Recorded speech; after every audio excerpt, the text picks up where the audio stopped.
امام اہل سنت مفتخر اہل سنت حضرت علامہ پیر سید محمد عرفان شاہ صاحب مشہدی ماشاء اللہ.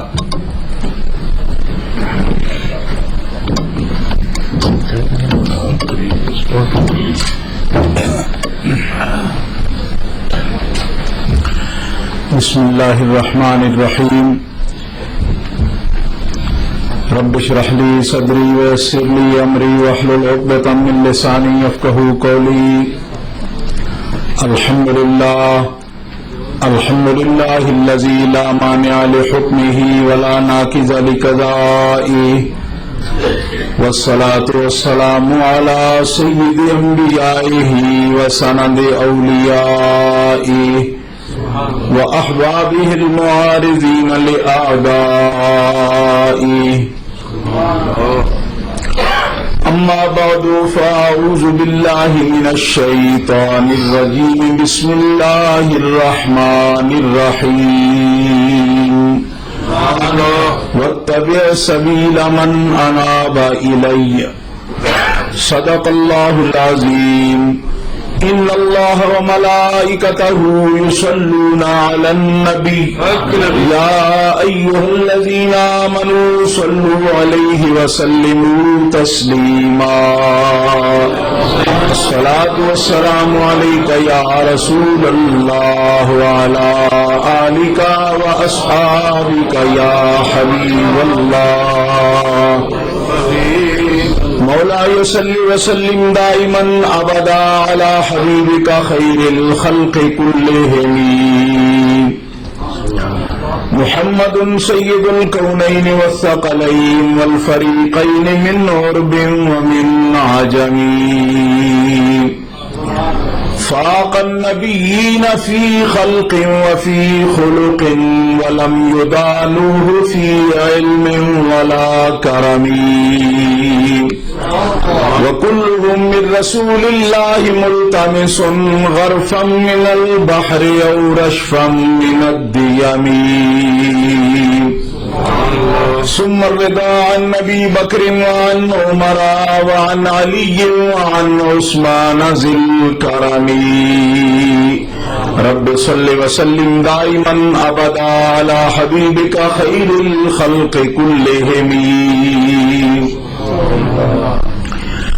اللہ تبارک و تعالی جل جلالہ وعم نوالہ وأعظم شانہ کی حمد و ثنا حضور رحمت عالم نور مجسم شفیع معظم قائد المرسلین سید النبیین امام الاولین والآخرین جناب محمد مصطفیٰ احمد مجتبی صلی اللہ علیہ وآلہ واصحابہ وبارک وسلم کی بارگاہ اقدس و انور کے اندر ہدیہ درود و سلام پیش کرنے کے بعد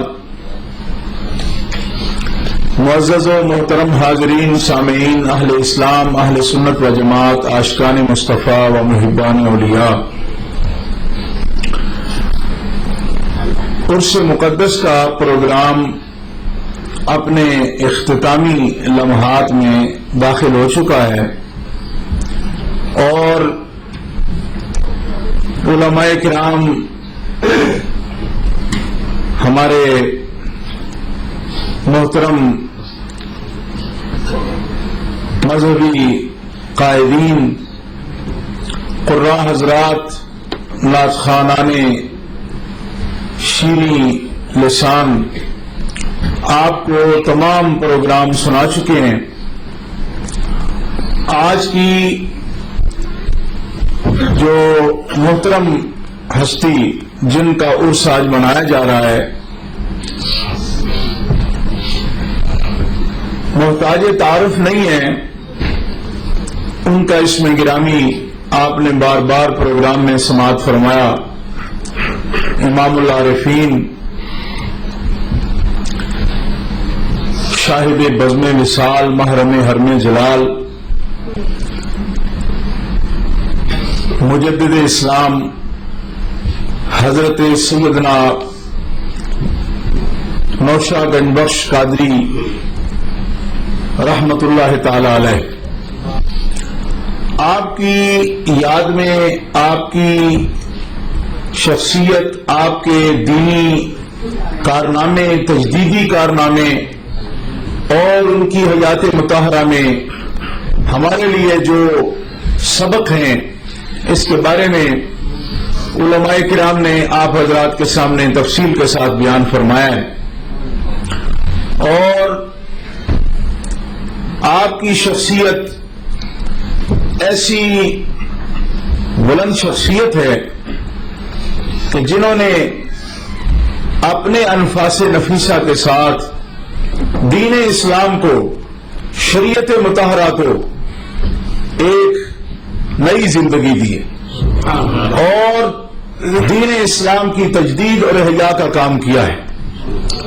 بلا شبہ وہ اپنے وقت کے مجدد اسلام ہیں کہ جس کا اظہار اس وقت کے علماء نے، محدثین نے، مفسرین نے، فقہاء نے، مفتیین نے سینکڑوں کی تعداد میں اس بات کی تصدیق کی کہ حضرت سیدنا نوشہ گنج بخش قادری رحمۃ اللہ تعالی علیہ دین اسلام کی خدمات میں ایک مجددانہ شان رکھتے ہیں.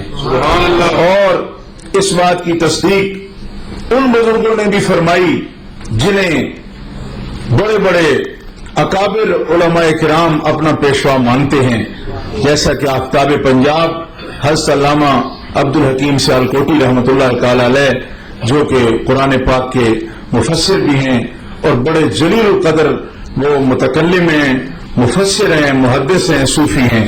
انہوں نے بھی حضرت مجدد اسلام حضرت سید محمد نوشہ گنج بخش قادری رحمۃ اللہ تعالی علیہ کی مجددانہ شان کی تصدیق کی ہے اور دل سے وہ ان کی عظمتوں کا اعتراف فرماتے تھے. محترم حضرات، آج کے اس دور میں ان جیسی عظیم شخصیت کے کارناموں کو، ان کے احیاء ملت، احیاء سنت کے پیغام کو آپ کی اولاد میں سے آفتاب شریعت و مہتاب طریقت حضرت شیخ الاسلام والمسلمین، حضرت پیر طریقت علامہ الحاج پیر سید معروف حسین شاہ صاحب عارف قادری نوشاہی ہاشمی دامت برکاتہم القدسیہ اس پیغام کو عام فرما رہے ہیں اور اس پر آپ کو نصف صدی کے قریب یہاں اس ملک میں بھی تقریباً 40 سال اور پاکستان میں بھی حضرت کے برادر اکبر اور اس سلسلہ عالیہ کے عظیم شیخ طریقت حضرت قبلہ عالم سید ابو الکمال برق نوشاہی رحمت اللہ تعالی علیہ، ان کی علمی کاوشیں اور ان کا تفکر اور ان کا دین کے بارے میں تدبر اور اس سلسلہ عالیہ کی ترویج و اشاعت میں اور اس سلسلہ عالیہ کے جو کیفیات ہیں اور جو اس کے مدارج ہیں اور جو اس کا نصاب ہے، اس کی تشریح میں ان کا ایک عظیم کارنامے ان کے ہمارے سامنے موجود ہیں. اور ان سب امانتوں کے وارث اور امین حضرت قبلہ عالم پیر سید معروف حسین شاہ صاحب ہیں. اور میں آپ حضرات کی خدمت میں یہ بات عرض کرنا چاہتا ہوں کہ اس دور میں آپ نے بریڈ فورٹ میں جب سے قیام فرمایا، آپ نے دین اسلام کے لیے اور مذہب مہذب اہل سنت و جماعت کے لیے اور اس ملی اور مذہبی تشخص کے لیے آپ نے نصف صدی پر محیط ایسی شبانہ روز محنت کی ہے کہ آج بجا طور پر یہ شہر بھی، یعنی بریڈ فورٹ شہر اس ملک برطانیہ میں ایک اپنا مذہبی تشخص رکھتا ہے اور اس کو ایک مرکزیت حاصل ہے. اور اللہ کے فضل و کرم سے ان کی مسائی جمیلہ سے نہ صرف سلسلہ عالیہ قادریہ نوشاہیہ، نہ صرف مذہب حق اہل سنت و جماعت، بلکہ دین اسلام کی وہ خدمات انجام دی ہیں. آج فقہ اسلامی پر اگر نظر فرمائیں تو آپ کے سامنے امام اہل سنت علامہ اعلی حضرت